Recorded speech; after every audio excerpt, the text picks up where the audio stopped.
red flag for me. Like, I really wanted a very masculine male. And I do wonder about how strong our marriage will be able to be and if I'll be able to support him.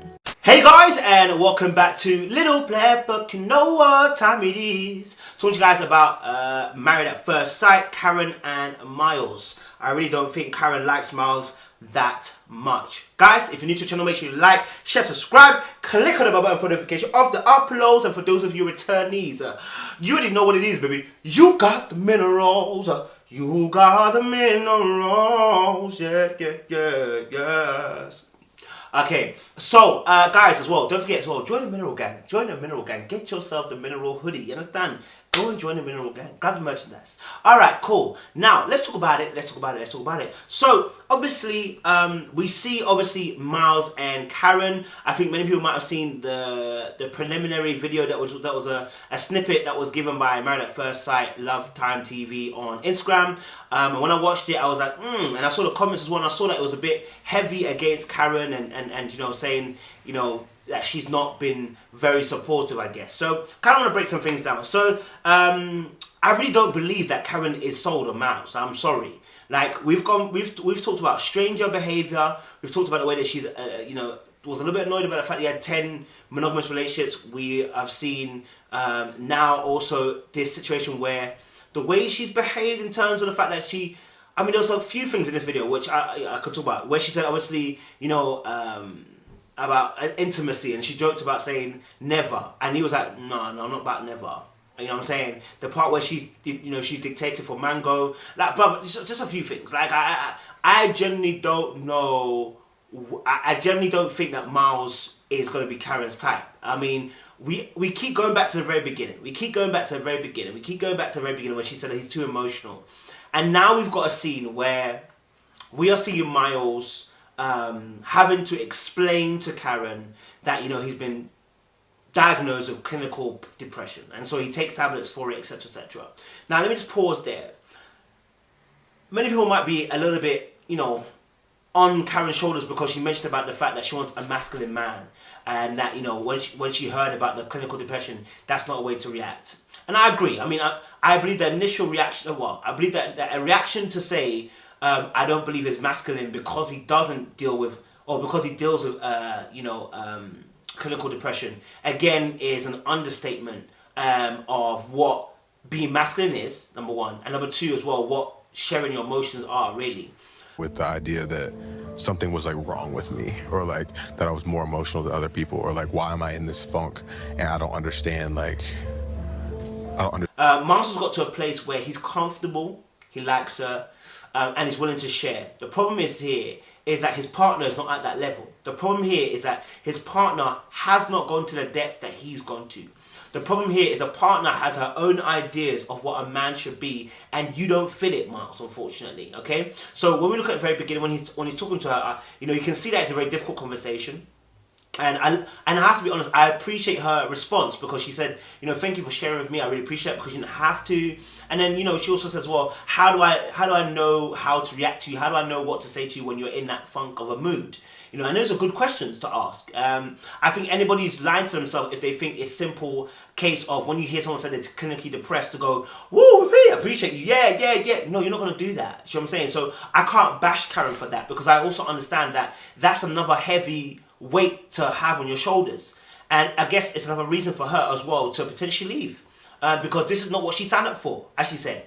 I didn't sign up to be in a position where my partner's got mental issues. And that's what it is. It's actually a mental health issue. So you have to deep, does the person really have the strength, the character, the wisdom and the knowledge and the understanding to actually deal with this subject? Maybe not. Maybe that's why they feel frightened about it, because they're like, hold on a minute, I'm trying to be your comfort. No, I'm trying to make you my comfort. I'm trying to make you feel like you should have your arms wrapped around me and keep me safe. And now it looks like, no, not your hands around me. It looks like I have to put my hands around you. And for Karen, that may not work. I wonder about how strong our marriage will be able to be and if I'll be able to support him. Right? That for Karen, that may not be her MO. For Karen, that just might not be on the list for her. And I can understand that. I don't want to kill her for that. You know what I'm saying? I do want to say that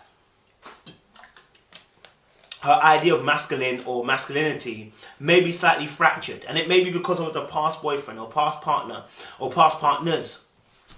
But to equate, you know, your mental health with masculinity, I do understand why you may say that, but it doesn't mean that the person is less masculine because of that. So to feel like obviously you're a man that's masculine, and this is another reason why he's not masculine, dealing with his emotions, etc. Again, I've got to put that buck stop and say, hey, sis, that does not mean that he's not masculine. That does not mean you can put him in a box where he's not masculine. That does not mean that he isn't a good guy for you. Okay, but I understand why you may feel apprehensive and you may feel nervous about being in a relationship with somebody who's clinically depressed, because it isn't simple. There are down days, and when the days are down, like he said, he may need some space, right? And he may need his own time. And he said, there's days that are like I'm just in a funk. There's days where I just want to be by myself. Obviously, he's got better. He's a communicator. He will communicate to the person and say, look, hey, just give me my space. So I appreciate that as well, that he stated that, let her know, listen, hey, if it does get to that, I will let you know, so that you know where you stand, and so that it's not an unnecessary argument, which is actually the fact that you may feel disconnected from me, or I may feel disconnected from you. I may be, you know, moving away from you, but actually, what it really is I'm having an episode. I'm having an episode, and I need help. Do you know what I'm saying? Or I need my time to recover and recuperate. I get that. You know, and I think for Karen, her worst fears have been realised in Miles saying that he's clinically depressed. Her worst fears have been realised in Miles saying that he's clinically depressed. Because she wanted a strong man. She wanted an emotionally strong man. She wanted someone who's going to be there. She wanted someone to be her rock. And now suddenly, the rock's no longer going to be the rock. Because now she's going to be supporting him emotionally. You know, so... you know, I appreciate that. What was interesting, obviously, the fact that, you know, later on, Miles obviously rates the relationship as an 8. She relates it as a 6. And here, this is where I love what Amelia did, where she's corrected Karen. He speaks that, but I haven't seen it yet. I think he might actually just be really cool and nice. And so listen, pet, darling, girl, wherever you are, snatch on wigs, whoever you are, listen, let me tell you the truth. For you to say that, obviously, you feel like he's not the kind of guy that you like. And then Amelia has to come and say to you, listen, my friend, look, maybe he just likes you. Maybe he's just really interested in you. Maybe he's, you know, maybe he's infatuated by you. And so that was almost like the counter argument to what Karen was feeling, because she's feeling like, oh, this is not the type of guy for me. I'm not really on it. I'm giving it a 6. She kind of loosely explained why she's giving that. You know, she just wants more of a masculine man. You know, a more masculine man to kind of, I guess, again, for safety purposes, that's what she understands as being a man, and then Amelia obviously then has to come and correct her in that space. And I think obviously what was interesting about that is the fact that, you know, someone else had to say and point out to her, listen, your guy is good.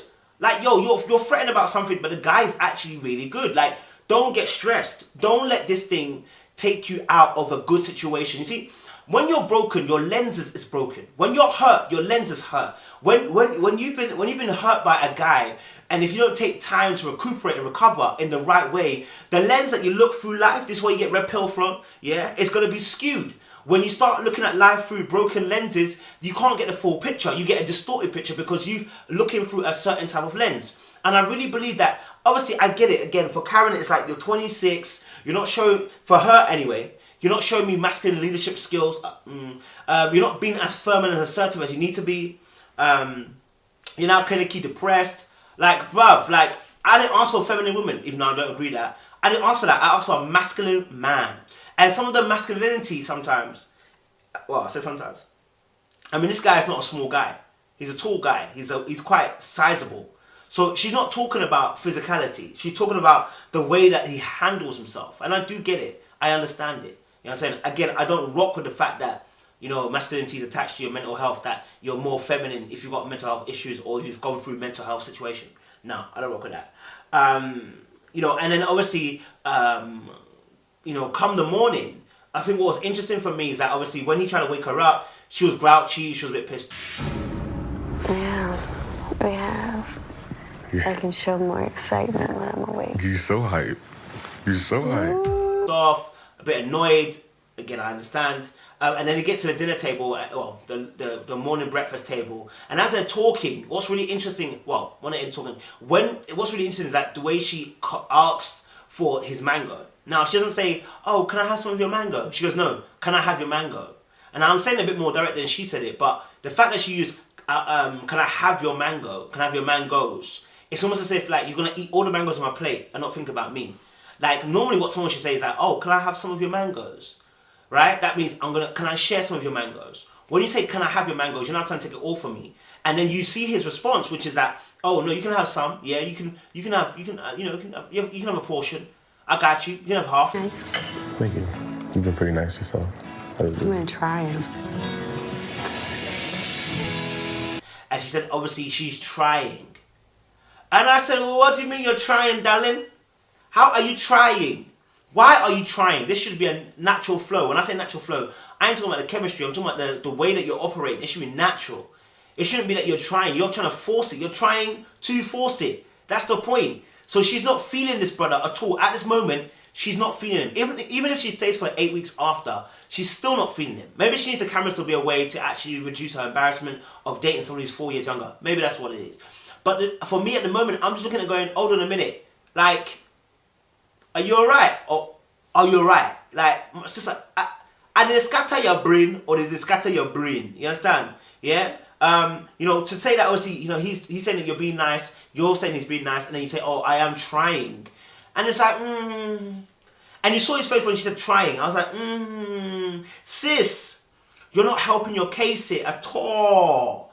You get me? And then obviously he talks about intimacy should happen. He said obviously about talking to the rest of the people, the group, and talking about intimacy. And he wants to know when do they think they can be a bit more intimate? Now what's interesting is that beforehand, the question about obviously kiss, he stated quite emphatically that, he had a kiss on her cheek and this morning, and you know what? For him, he's not washing that cheek. Now I get the pace. Listen, I get the pace that she's going at.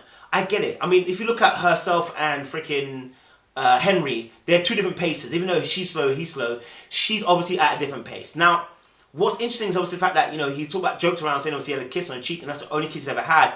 But for me, it makes me wonder, why is she not entering into that space of intimacy? I'm not talking about sex now, I'm talking about intimacy on a physical touch level. Why is there not kissing? Why is there not hugging? Why?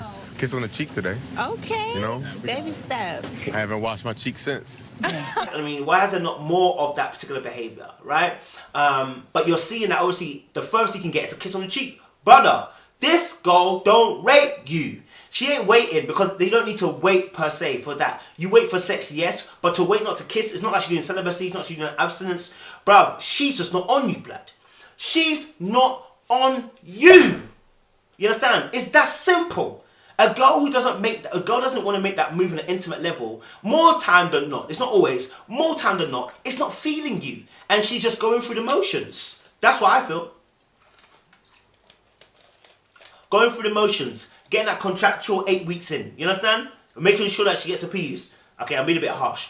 But it just looks like she's not on him.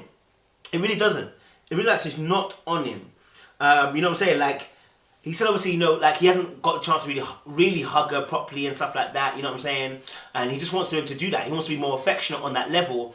But she hasn't allowed it just yet. And what's interesting for me is the fact that you're absolutely right. She's not going to allow that on that level because she's not feeling you on that level. I've noticed that, especially women, when they like you or when they want to do a flirt with you, they close proximity. They touch. They feel. Listen, I've been felt up at work, bro. Listen, I'm in a work office and people have grabbed my bum. Like, they will let you know.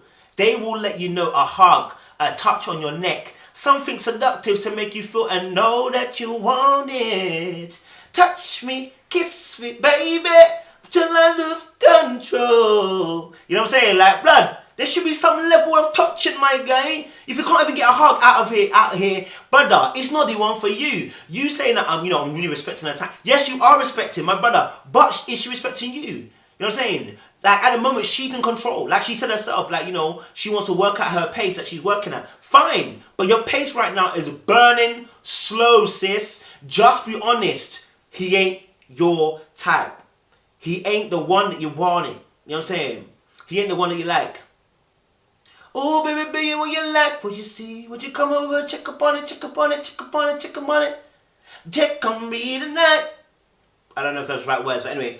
And then, you know, there was a focus part. I focused on the last scene where I saw, where, you know, he was talking about obviously intimacy, and she was like, you know, we don't have to go at anybody else's pace, and obviously don't compare yourselves to Woody and Amani. And I was like, blood, he never really said Woody and Amani, but he was just saying obviously the other couples.